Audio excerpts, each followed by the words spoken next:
So hi, my name's Glenn Brace. I'm the head of studio for Elevation. Elevation's sort of looking for talent across the board. We're a growing team. We're more than one growing team. We're quite a way through on one dev, and we're looking to sort of branch out and build a second team at the moment. And from that, we're looking to take some of our experience, the VR experience that we have. We want to bring new talent and new ideas and new experience into that as well. So we've got a spread from senior talent in terms of building games and experiencing games, to actually we're looking for really up and coming junior talent that are just really interested in this space. I've been quite wax lyrical about how exciting the space is, and actually I found a lot of enthusiasm in a lot of the junior roles, and surprisingly a lot of the people who've been exposed to VR have been from some of the junior roles that have applied, which is fantastic to see. So for me, one thing is a bit of passion. Like, we're on a mission that is slightly, some say niche. I don't think it'll be niche for long, but that VR passion is something we all have, and we share that in the studio.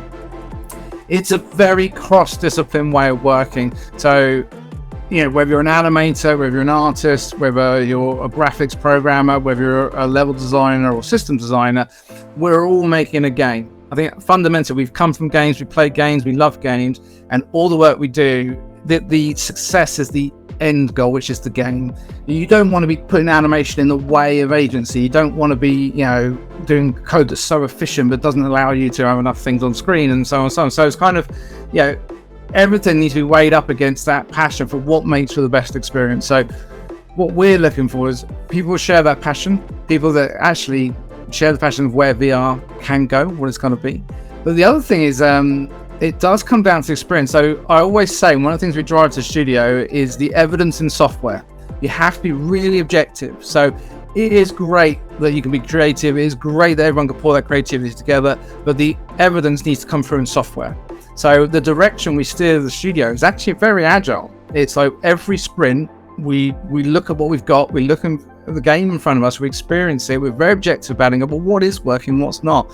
And quite often, certain features we planned on weren't as good as some features that we discovered, and we embrace that and we go in that direction. So there is a open-minded agility of how we work that comes with a bit of mental discipline about being objective and bringing that stuff into software. A lot of people come to games and go, that won't work, I've done that before, and all sorts. And when you're in a VR space, it is different. So a lot of times I have a suspicion this won't work, but John, let's get it in and find out why. Or this might be great, let's see how great. Let's get it in and really understand and discover. So I think that element of discovery goes across all disciplines, but I think that comes down to a mindset as well.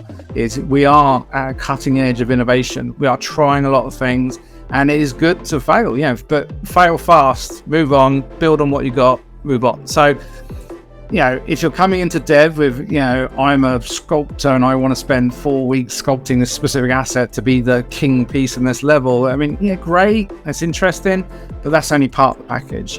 You got to be there invested in the process of, bringing creativity to the mix. So innovation doesn't just happen. I don't think you can plan, you can plan to get it, but I don't think it just happens. So innovation, you need to bake into the project, and that means baking in time to try left, try right, fail fast, and discover and go forward on that.